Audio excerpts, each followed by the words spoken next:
Fear not, citizens. Hope has arrived because we are back covering My Hero Academia, the manga, of course. We're covering chapters 332 to 334. So if you are not caught up on the Star and Stripe arc, just get out of here. We don't want to spoil it for you. Come back when season 6 starts. We got some cool key art that I think is awesome, which means that the production for MHA season 6 is underway, but we'll cover that when that gets here. Of course, I am your host, the Spectre of All Might, Michael Thomas, the novice cinephile. Joining me, of course, as always, is my great friend, co-host of the show, and co-founder of the Amateur Otaku, Isak Wolff. Isaac, it's been a couple weeks since we've been talking My Hero's manga, and we had some strong thoughts with Star and Stripe. I just want to gauge where you're at now that entire ordeal is over. Just a brief recap, though, before we get into our thoughts on it. She's been fighting Tomura Shigaraki. And, of course, Star... Yeah, you had something to say? This will sound weird at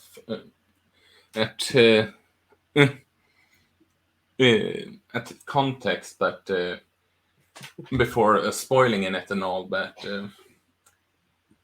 I kind of wish Star Stripes was a dude after this whole battle, if that makes any sense.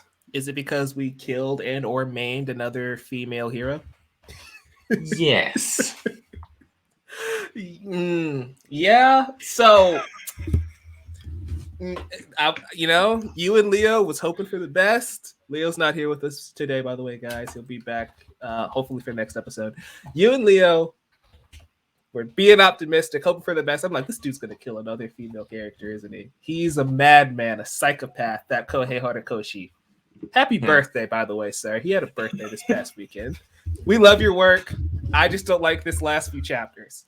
Making that known.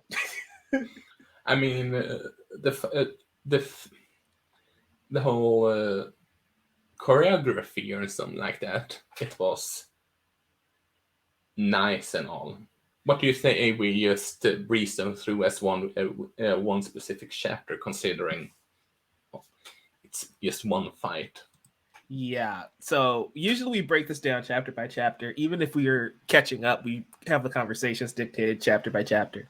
But this is just a whole mess of shonen battle manga, which is something we love, and in some cases hate. This might be the latter, but let's kind of recap this a little bit, just to make sure everybody's up to speed. You can say that this is My Hero Academia Struggable episode. It's the most out of place arc in the entire series, and it's hilarious to me. This episode's gonna be wicked awesome to watch in the anime in like season 7 or 8 or whatever that's gonna be. I will say that this fight is gonna be insane. I hope they go hard with it. I just still like it where it is narratively. Yeah. So, to recap, Star and Stripe, the #1 hero of the United States, went rogue, flew to Japan with guns and ships, and we thought the battle would shift. That was a Hamilton reference. But things didn't go as planned, or honestly, they probably went exactly how we all expected when a random Deus Ex Machina flies to Japan to fight the main villain of the series. She gets caught into a bind where Tomura is going to decay her face off. Thankfully, we had a twist. She did way more damage than we probably expected of her, so I will give them that. She established 2 final rules before her untimely death.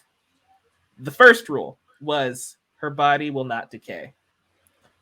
The second rule was New Order will revolt against other quirks. And so, Isaac, I want to just get your opinion on how that works, because at first I was a little confused, but then it made sense when I kind of figured it out. Rule 1 is negated because she no longer has New Order. So therefore, Rule 1 doesn't even count anymore. But since Rule 2 is about the quirk New Order and not the user of New Order, that continued when it transferred into All for Shigaraki. And so we have this monster Star and Stripe inside the vestige realm of All for One. And she's just destroying quirk after quirk, weakening him. He can't even use New Order. He actually has to find a way to pass it on to someone else because it will weaken him beyond repair, essentially. And so you mentioned before we started recording that Star and Stripe only served one purpose. What were your thoughts on this entire series of events? Well, it felt like an entire series to nerf Shige. Like if he saw the war arc and just, oh shit, I might have made him a bit too much, gone too much Naruto in all this. I need to find a way to tone it down, if you know what I mean. Yeah, this entire arc is just 6 weeks. I would say it's been about a month and a half. We've been following this battle. This has been a month and a half of Horikoshi trying to fix plot holes that he himself created. You know, like this is the thing that I hate about the character of All for One is that he can steal quirks, which is awesome and cool, and I love it. But we never know what quirks he has. You know, he pulls out a new one whenever the plot's convenient. That doesn't make for an interesting villain. Like when we see, you brought up Naruto, right? When we see Naruto, we know the jutsus. When a new jutsu is introduced, we understand the inner workings of it.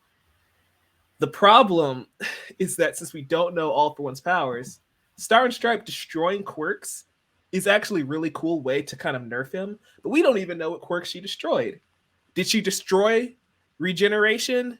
Did she destroy all of his healing quirks or his flight quirks, anything like that? Like, did she take out the quirks that will actually make a difference in a fight with Deku? Or did she take out quirks that were pointless, like an invisibility quirk or an X-ray vision quirk? You know, like that's why this battle feels like a complete waste of time because you're right. It was used to nerf her, to nerf Shigaraki, but the character is so broken that we don't even know if it really did nerf Shigaraki. You know? Yeah. Which makes this just the whole just okay. So, but it was to some extent that I wondered if he legit died, honestly, considering all things considered. Yeah. It does set up a theory that we've mentioned before of like, how is Deku going to save Tomura? Which, again, this last chapter, 334, leans heavily into that. So, yeah, the whole when he said, "Give it a rest, the winner is the one who lived longest." So take a hike, dead lady. Some hero Midoriya. Then you see all the hands with crawling to the face and all. Yeah, and that wasn't Tomura Shigaraki. That character had black hair, which means it was Tenko Shimura, which means deep down, Tenko is still in there, waiting to be saved by someone, anyone. That character is, of course, Izuku Midoriya. And so it kind of reestablished that, which it just, you know, I feel like if this was in a different arc, I'd probably feel differently, but it's just like, okay, sure, whatever. Let's redeem Shigaraki. That hasn't been earned yet, right? Yeah. But one thing I will say is I like how it kind of set the idea of you can beat this guy in the vestige world. And Isaac, we've mentioned this before. I think we mentioned it way back in season 5 with Brandon when we first saw the vestiges in this past season of the anime. What if the final battle is inside of One for All? Like, what if Deku gives Tomura One for All, and then he and all of the past users fight all for one there in the vestige space. That could be one way to do it. Yeah, that way Deku, All Might, Nana Shimura, all of the previous users are in that quirk fighting all for one. And that was a theory that we've had a little while ago, but seeing Star actually make that possible, fighting in the vestige space, it kind of feels like it's setting up that idea that that's where the final events will take place. Like you're going to have Class A fighting the Nobu or the rest of the Meta Liberation Front, but Deku and All Might are probably going to be in the vestige space, which means All Might might have to die for him to actually physically be there. I mean, like we have said before, Horikoshi loves to do some foreshadowing and all that, yeah, so... Yeah, it'll also be very reminiscent to the Lord of the Rings and the Ghost Army. Not Star Wars references, but still, you know. True. True. But yeah, you mentioned Madara, and All for One kind of ran into that Madara Uchiha problem where, you know, in Naruto, Madara never ran out of chakra. He couldn't be killed because he was reanimation. And so we spent a good 150 episodes not knowing how to defeat Madara. Do you think it was worth this? Because at the end of it, like in the anime, this will only be like maybe 2 episodes. Do you think it was worth this small amount of time to try and nerf All for One now before he becomes too broken later? Like, do you think this was the best approach he could have taken, or was it still way too messy? I mean, honestly, that's the problem. If he could have just said that he nerfed Shige like he did now, nerfed Shige like they did with Madara in Naruto. So give Deku some super mega boost at one point with all as with him 100% is something completely different than they expected. Maybe they I don't know, the confirmation of he lost his quirk and that the doctor that checked him in is a doctor that gave Shige his powers, was the one that he stole Deku's powers, and Deku's powers make him go even more powerful than before, and you get the idea. Yeah, I don't know if we want Deku to get any more powerful than he is now, because he's going to reach Goku levels of absurdity. Yeah, I'm just spitballing. here. Yeah.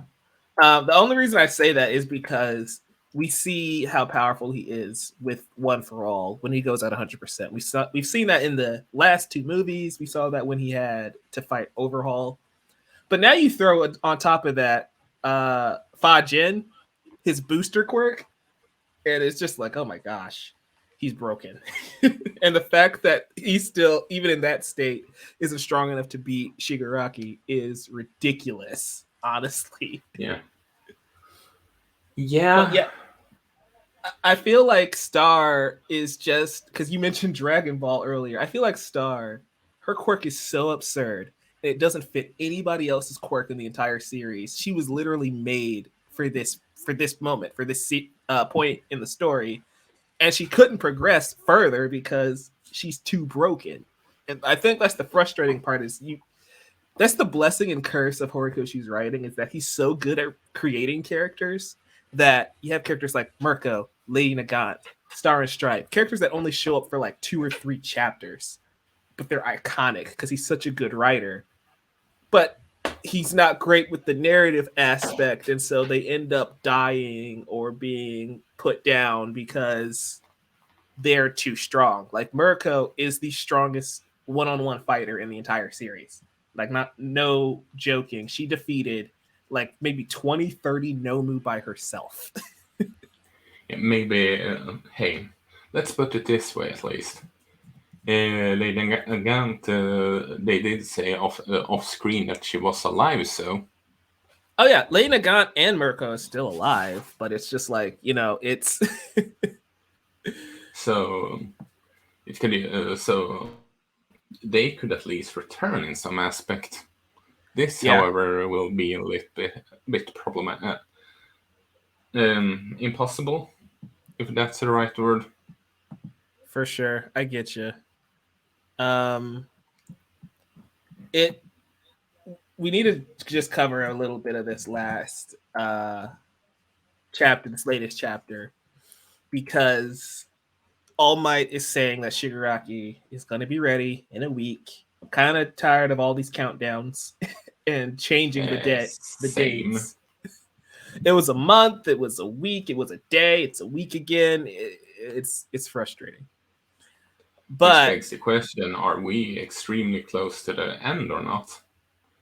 I think we I think we have to be. Um, Unless they do some weird Naruto stuff and create, like we said before, Shippuden, and they have to flee to some other country. it's possible. It I is very mean, possible. what's the Egyptian hero?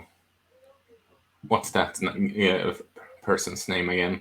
I don't remember, but it was the character we saw in World Heroes Mission. For those Yeah, who are unaware, yeah, it's what they said. Are we just gonna leave Japan to its fate? And that just feels foreshadowing to either the big battle, final battle, or them having to run, so to speak.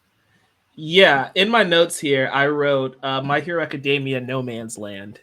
That's a famous Batman arc, by the way, where Gotham is cut off from the rest of the United States, and it's just up to Batman and the Bat family to fight for their city. Um, that's another one of the things that you can tell Horikoshi was probably trying to resolve. Like, we can't have heroes from all these other places come in. That'll tilt the scales too much to the hero side, you know?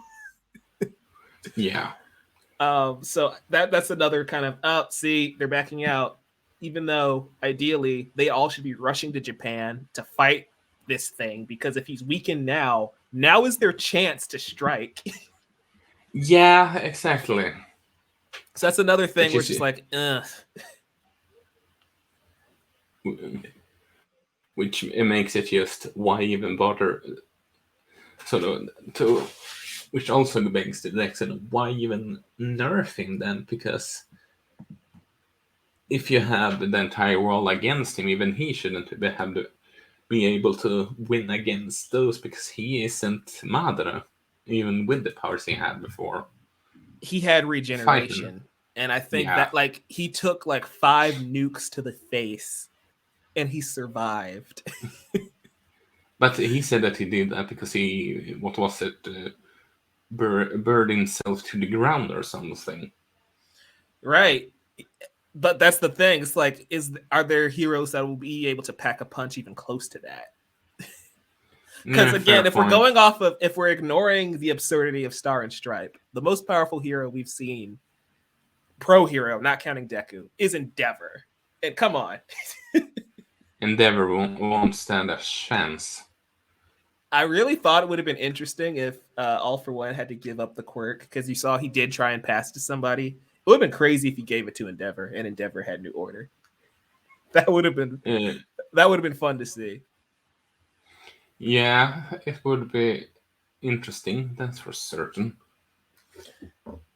One thing that I'm not sure if you noticed in this last chapter, 334, the kids are in their hero costumes in the last couple of panels.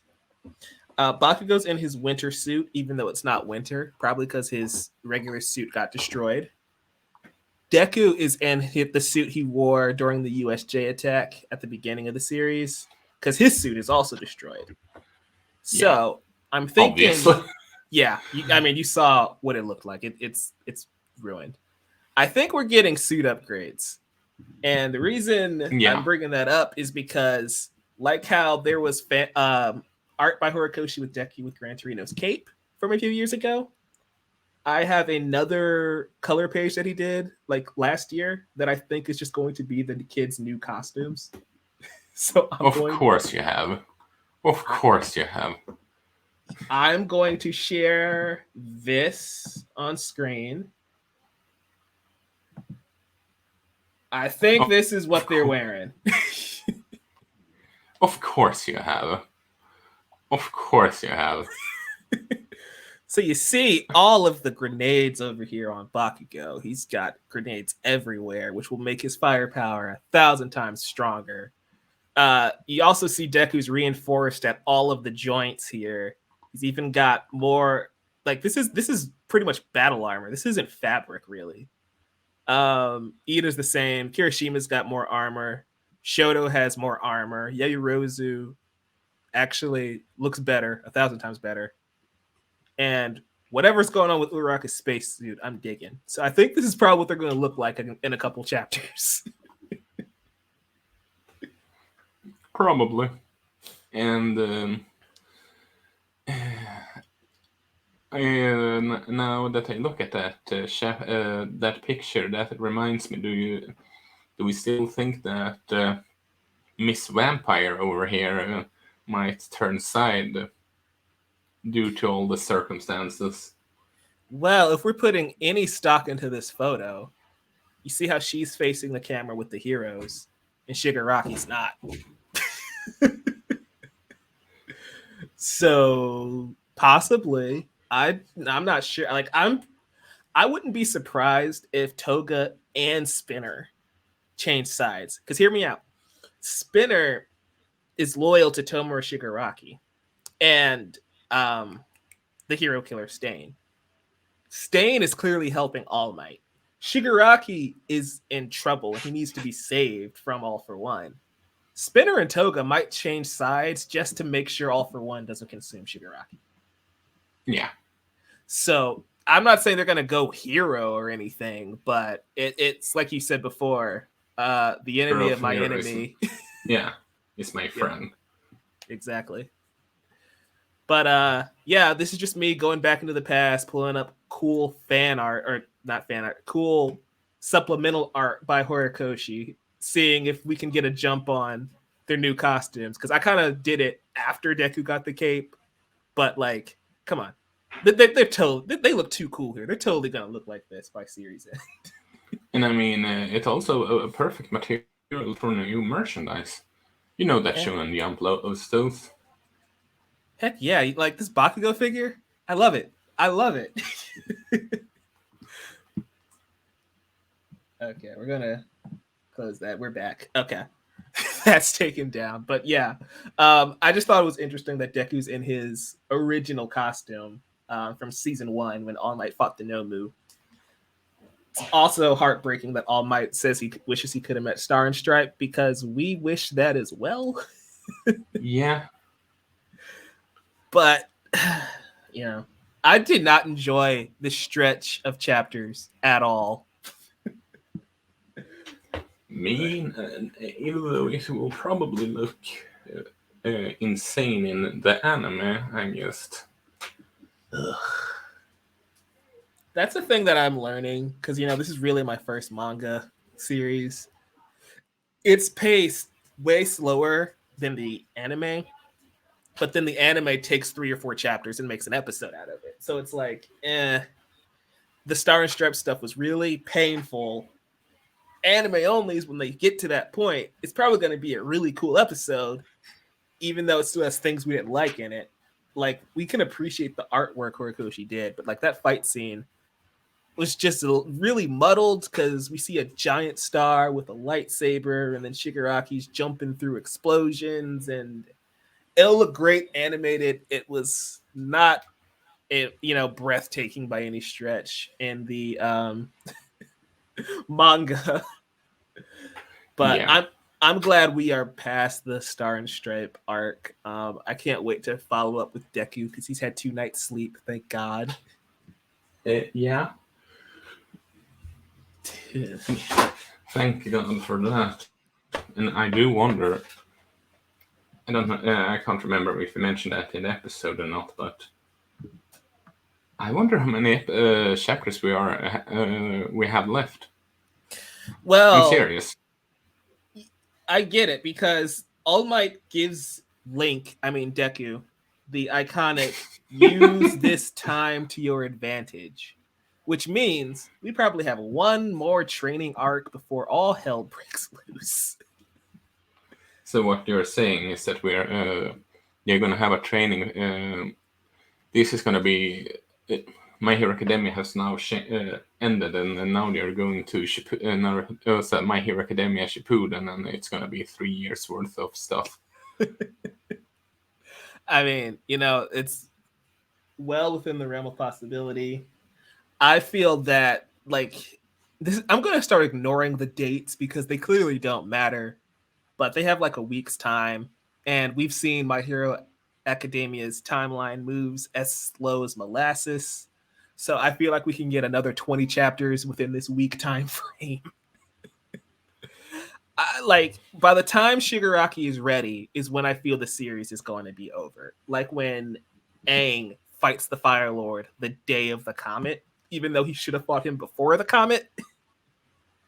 I feel like once that timer ticks and Shigaraki's at 100%, Deku will then have to face him day of, and that'll be the end of My Hero Academia. At least this iteration, because again, like if crazy theory, we it's piggybacking off of the theory from earlier. Deku gives all for one for all. Deku loses his quirk in the process. But what if a vestige stays behind with him? Like, what if he has float, or he still has black whip? He doesn't have the super strength and all that stuff, but he still has like one of the quirks. I feel like you can do a Shippuden-esque continuation where we took out all for one and one for all, and the kids are back on an even playing field. Deku has one quirk, he's basically got the Spider-Man quirk. And you can kind of like mini reboot from there, where it's like they're going into their third year or whatever, and everybody's at an even playing field. We can introduce new villains who aren't nearly as powerful, blah, blah, blah. I think you can do it that way, or you could just end it. Or they do 10 years in the future and do a Boruto. I mean, that's not out of the realm of possibility. Hopefully they treat the characters with a little more respect than Boruto did in its beginning. I'm sure. I know a lot of people love Boruto now, so I'm pretty sure Boruto is way better than when you and I were experiencing it early on. But yeah, hopefully they don't do that, or whatever Attack on Titan was trying to do at the end of that series. That ending was a doozy. That's for certain. It was. And you guys, if you haven't read the Attack on Titan manga, Brandon and Isaac did right here on the channel. So you just look for that. But if you're an anime only, we are going to be talking Attack on Titan weekly when that comes out as well. Because, that's going to be fun to experience all over again, isn't it, buddy? Yeah. Yeah. Let's just say that I wouldn't blame the animation studios if they did an anime original ending. That's the only thing I'm gonna say.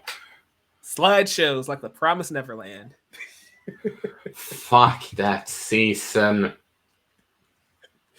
Okay, that's all I got for this chapter, or this series of chapters for My Hero Academia. I'm excited to see the kids again next week. I feel like we're reaching the point where every time we cut back to the League of Villains, All for One, I don't enjoy it. I feel like Tomura is the way more compelling villain and then All for One. So this hybrid thing isn't really working for me. But I'm glad we're focusing back on the kids next chapter. Yeah. But honestly, even though it clearly hints that they are going to save Shiggy now, considering that specific panel, I don't see how he can come out alive. Even then, he could sacrifice himself as sort of like a ticking time bomb, but I can't see how he can save himself, so to speak. If Deku can separate the two of them, Shigaraki might just he might just revolt against All for One in the vestige space, like Star and Stripe did. He might just kill him there, and that takes them both out. Maybe.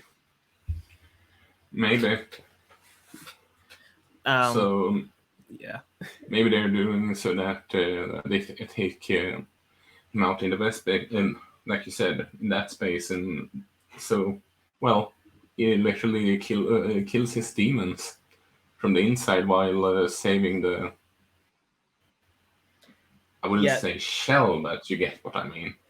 yeah. There's like no quote unquote saving, like there's no redeeming Tomoe Shigaraki, because we saw in this past season in the My Villain Academia arc, he took joy in decaying his family. The character is broken and he's too far gone to be redeemed where he can I, just function in society. He's killed too many people for that. I would argue that didn't enjoy the king than his entire family. His dad, on the other hand, I mean, he still, as a 5-year-old, he enjoyed committing murder. He said, he said it yeah. was ecstasy. So, Ugh. and so it's like that's not a functioning human being. So the best we can do is like it's kind of like Itachi in the sense where like Itachi couldn't go back to the Hidden Leaf Village, after taking out Nah. the Uchiha No. clan, but we found a way to make his death meaningful, and in death he was able to help save the others and save Sasuke. I don't know if it's a hot take or not, but Itachi is better than Sasuke. This is not a hot take at all. That's just facts, man. We really need to do a Naruto discussion one day so we can stop bringing it up during My Hero Academia, but it's always so topical. Yeah, I mean, even everyone pretty much is. You get what I mean. It's so easy to make a comparison with them with the two. Yeah, they are they're very similar shows, honestly. And it's funny seeing how they are kind of leading into the same position. Yeah, and we also need to cover One Piece one day, but that's an entirely different story. 1,000 years, buddy. That's how long it'll take for me to catch up on One Piece. Congrats to We that just 1,000 episodes, though. That is impressive. Yeah. I'm not watching it, but that is really impressive. We just need the first season, I feel. Yeah, maybe. I mean, like, One Piece is so long, no streaming service has all of it, so it's like it'll be really hard to catch up. Yeah, like I'm thinking, first season we can take it when the season is started, live action has started. So we take us first season, then the live action one. Maybe we'll do it when the live action comes around. Hopefully that's good. Speaking of live action, guys, we're wrapping this show up because we're kind of veering off from My Hero Academia. But yeah, we are recording an episode for Cowboy Bebop 2021 Netflix edition. That'll be a heck of an episode. So stay tuned for that. Isaac, you guys got anything else coming up on the pipeline? Well, I'm currently working on the Shin Megami Tensei 5 and in Pokemon Brilliant Time and a Shining Pearl review, and I'm hopefully fixing the whole Horimiya review that I wanted to do for a month, on top of the whole comic book characters that deserves their own video game franchise. And spoiler for one of the parts, one of them is Superman. So the whole idea was after Wolverine got his game announced. So Superman is a really hard character to get right in a video game form. So that's going to be interesting to see how you tackle that one. Yeah, that's why it takes the time. But the three first I'm focusing on right now is Shin Megami Tensei, Pokemon, and Horimiya, and then hopefully I can. Those three are the one I'm focusing on right now. Nice. You guys can find me at Novice Cinephile on Twitter, Facebook, and YouTube, where we are doing reactions, reviews, video essays. I might have a Fooly Cooly video this week and a Cowboy Bebop video this week, so stay tuned for those. Especially the fully cool one. 2 episodes to go, man. I'm trying to pump these out. We got the holiday this weekend. Happy Thanksgiving, by the way, everybody over here in the U.S. Happy holidays. But yeah, fully coolly blast. Only 2 episodes left. I'm trying to get both of them done ASAP. Yeah, and I wonder if he will have any form of sanity when he'll finish the series then. To be continued. So, it's an interesting show, but I digress. For sure. And also, you can also find on this channel our recent interview with Ryan Colt Levi, who is the voice of Rhodey's Soul in the recent My Hero Academia movie, and we also have the voice of Yukimura Sanda, Rob Moira himself, who is no stranger to this series, or this podcast. So, for sure, busy week here at the Amateur Otaku.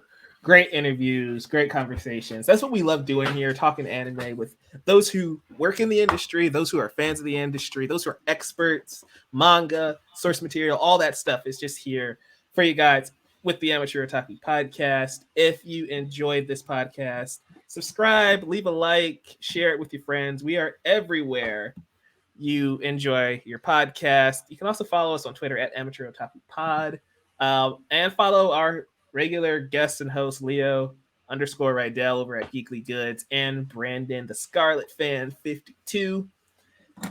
Thank you guys so much for watching, listening, enjoying My Hero Academia with us. It means so much just that you follow along with these conversations with My Hero Academia, Vigilantes, Cowboy Bebop, anything else we're covering for you here at the Amateur Otaku Podcast. We will catch you guys next time. Go beyond. Plus Ultra. Plus Ultra.